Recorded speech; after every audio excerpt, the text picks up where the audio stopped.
Okay, welcome back to another episode of Cooking with Mr. Dan.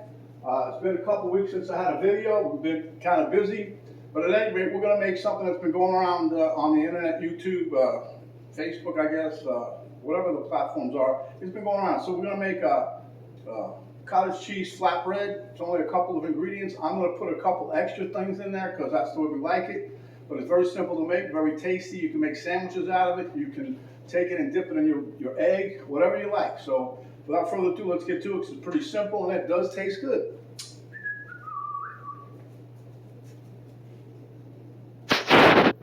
Okay, first things first, I have a immersion blender here with it's a little setup. This is like a mini food processor thing. I'm gonna use that to mix everything together.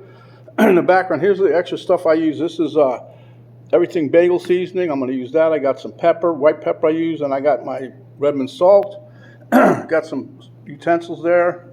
Here I have a strainer because I'm going to strain out my cottage cheese. This is 1 cup of cottage cheese. I'm just going to dump it in here. And the reason I do this is because I want all the extra liquid out of there I can get. So leave that set for a minute. So that being said, I got a couple of eggs here. Here's the cottage cheese I'm using. And then this is a 9x12 baking pan, I guess. And I got a piece of parchment paper we're going to put over the top of that. Okay, so first thing I'm going to do, there's no specific order, but just going to crack the eggs a little here. And into the mixing bowl they go. Okay, so here I've got the cottage cheese. And as you can see, it's already started dripping in the bowl. Okay, so what you want to do is just get a spoon of some sort and you can use a fork, I guess, I don't know.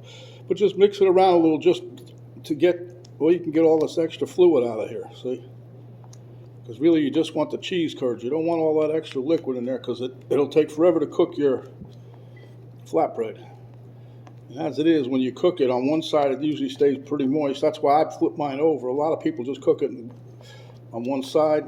I like to flip it over, give a little bit of texture on both sides. Okay.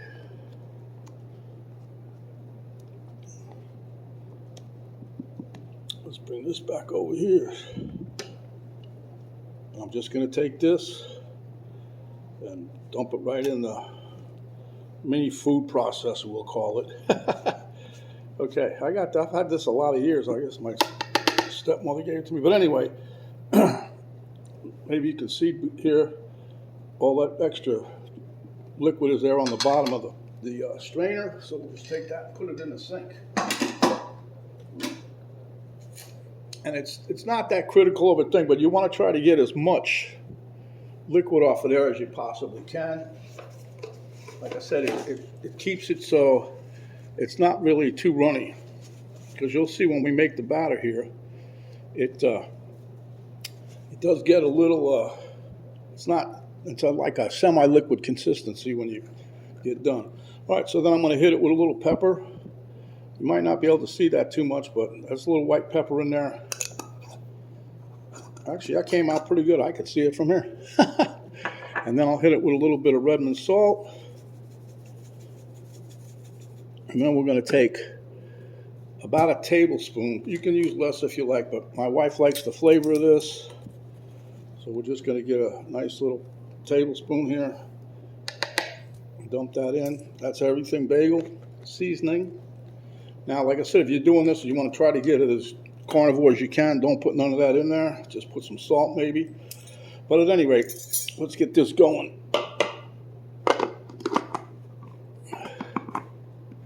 Make sure your lid's on tight. Make sure you got a good connection here. I tried this one time. The thing went all over the place. Okay, just gonna hit it.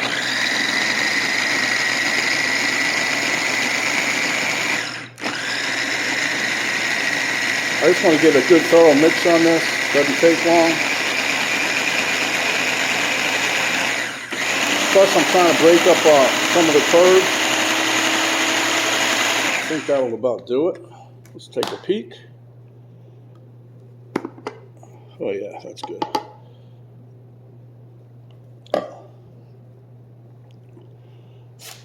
Okay, a little trick that I do here with the parchment paper, because sometimes it doesn't want to stay in place. I just take it, act like you're going to throw it away, crumple it up, so you can get a nice, hopefully it fits pretty good in the pan.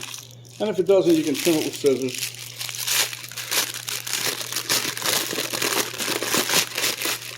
Okay.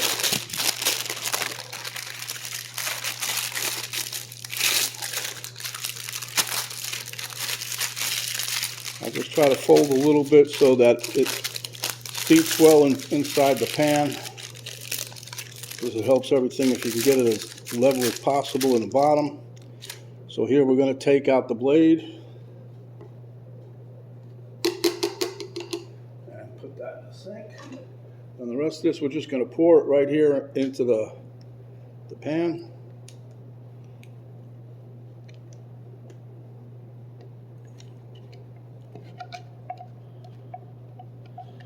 I'll tell you, my wife really likes this.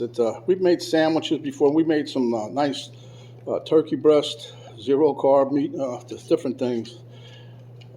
So today I'm going to make, she wants to have we have some ham in the leftover ham that we had the other day.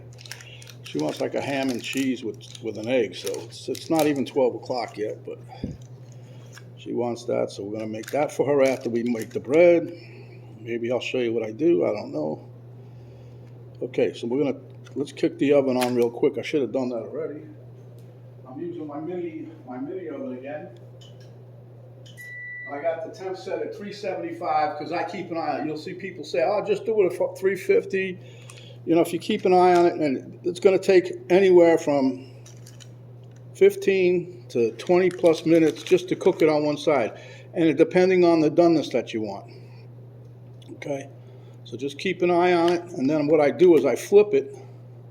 When I get the doneness I want on this side, then what I'll do is I'll come back in and I'll flip it over and I'll cook it for an additional 5 to 7 minutes. I just watch to get the nice golden color, and then I take it out.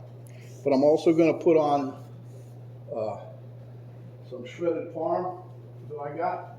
We're going to put some of that, just a little bit, on the underside when we get done. That's just to watch. You'll see it browns up nice. It looks pretty. So let me let the oven heat up. We'll be right back. Okay, the oven just beeped. I'm starting it. Let's see. As you can see, 375, 20 minutes, and we'll be back. Okay, guys, there you have it. It's been a total of maybe 30 minutes, but I want to show you how I got it nice. And this is the top side, and then I flipped it over. And this is your underbelly. Okay, so what we want to do now, I made some eggs for my wife, talking about she wanted that egg sandwich. So what I'm going to do is slide off an egg.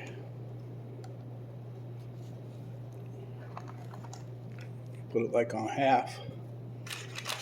Try to get it halfway over there. She wanted some pepper jack cheese, and then we're going to top that, with some. We cooked some ham in the slow cooker yesterday, so this is what we got. This is some leftovers. So I'm just going to show you. See, you can make a sandwich. You could take this and use it. What does she call it? She calls them dippy eggs. So you can take this and dip it in an egg. Dippy. Okay, so we put that together. And then we're just going to take this and fold it, and it's pretty. It'll take a little bit of a beating here.